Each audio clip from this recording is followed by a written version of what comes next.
Pour la vidéo de cette semaine, j'avais envie d'essayer un nouveau format, un format différent des vidéos que je fais d'habitude.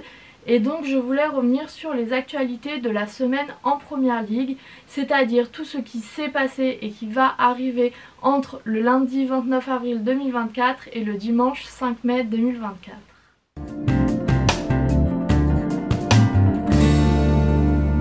La grande nouvelle de cette semaine concerne le coefficient UEFA de la Première Ligue, car avec la victoire de Dortmund face au PSG, l'Allemagne est officiellement l'équipe qui obtient la deuxième place de ce coefficient UEFA. Ils sont irrattrapables et donc la 5e place de Première Ligue ne sera pas qualificative pour la Ligue des Champions l'année prochaine. C'est une nouvelle assez importante parce qu'il y a eu beaucoup de spéculations autour de cette 5e place qualificative pour l'Europe et donc c'est officiel, ça ne sera pas le cas.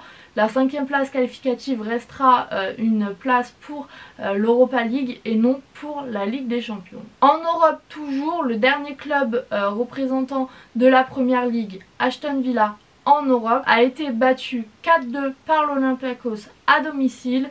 C'est donc une situation un peu compliquée car ils devront aller chercher leur qualification en finale à l'extérieur en Grèce, sur le stade et sur la pelouse de l'Olympiakos, ce qui n'est pas impossible parce qu'il faut marquer minimum 2 buts sans en encaisser 3 pour être qualifié directement sans aller en prolongation. C'est pas impossible, d'autres clubs l'ont fait, mais c'est vrai que l'ambiance dans le stade de l'Olympiakos est très particulière. C'est une ambiance assez hostile qui peut être assez déstabilisante, surtout pour un club comme Aston Villa qui n'a pas forcément l'habitude de ces déplacements-là. Donc ce n'est pas mission impossible, mais il faudra quand même que Aston Villa soit très fort pour aller chercher une qualification. Donc rendez-vous le 9 mai pour Aston Villa pour essayer d'aller chercher une place en finale.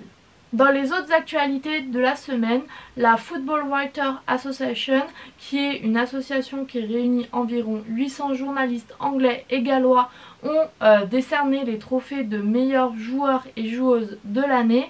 Et c'est un doublé de Manchester City cette année, puisque du côté des hommes, c'est Phil Foden qui a récolté 42% des votes et qui a devancé Declan Rice et Rodri, et du côté des femmes c'est Khadija Shaw qui reçoit ce titre de meilleure joueuse de l'année. C'est d'ailleurs elle la meilleure buteuse de la saison de Women's Super League en cours. Elle devance donc Lauryn James et Alex Greenwood. Pour rester dans la catégorie des récompenses, suite au match nul entre Luton et Everton et suite au but de Luton, David Raya est sûr de finir Golden Glove de la saison 2023-2024.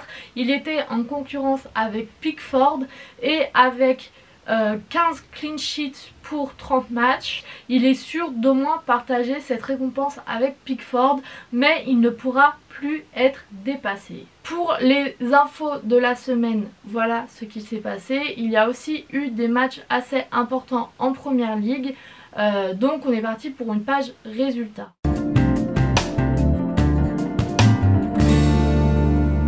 Les premiers résultats que je voulais évoquer, c'est Chelsea et Tottenham qui se sont affrontés en milieu de semaine ce jeudi. Chelsea s'est imposé 2-0 face à Tottenham, ce qui rend un peu plus compliqué la course à la Ligue des Champions pour Tottenham et qui donne encore des espoirs à Chelsea d'aller chercher ne serait-ce que la Conference League. Dans les résultats importants que l'on a eu aussi, vendredi soir, Luton recevait Everton pour garder un mince espoir de se maintenir en Première Ligue, et les deux équipes se sont quittées sur un match nul 1-1.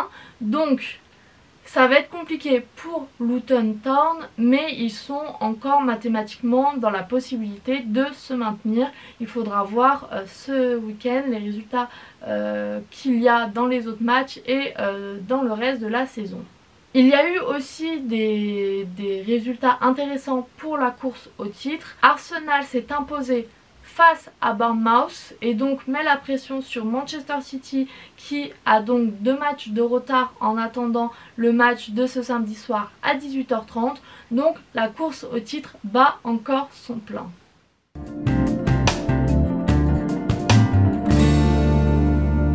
À venir ce dimanche, il y a aussi 2 matchs importants que j'ai notés à mon calendrier.